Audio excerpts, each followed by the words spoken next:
প্রিয় দেশবাসী, আপনাদের সাথে একটা বিশেষ সংবাদ তাৎক্ষণিকভাবে শেয়ার করার প্রয়োজন অনুভব করছি। কিছুক্ষণ আগে পদত্যাগ করেছেন, ওনার পদত্যাগপত্র ইতিমধ্যে আইন মন্ত্রণালয়ে এসে পৌঁছেছে। এটা উপযুক্ত প্রসেসিং এর জন্য আমরা কাল বিলম্ব না করে এটা খুব দ্রুত কয়েক ঘন্টার মধ্যে এই প্রক্রিয়া সম্পন্ন হবে।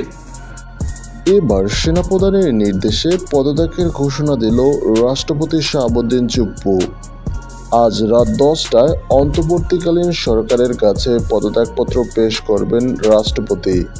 ইতিমধ্যেই আওয়ামী লীগের নেতাকর্মীরা বিভিন্ন পদ থেকে পদত্যাগ করে।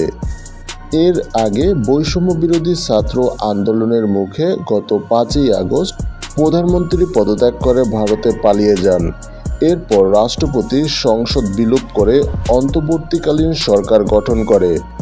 অন্তর্বর্তী সরকারের অন্যতম প্রধান ছিলেন ডক্টর ইউনূস। তার নেতৃত্বেই নতুন সরকার গঠন হয়। সরকার গঠনের পরপর থেকে রাষ্ট্রপতি বিভিন্ন ষড়যন্ত্রে লিপ্ত হচ্ছে বলে জানা যায় বিভিন্ন গণমাধ্যমে।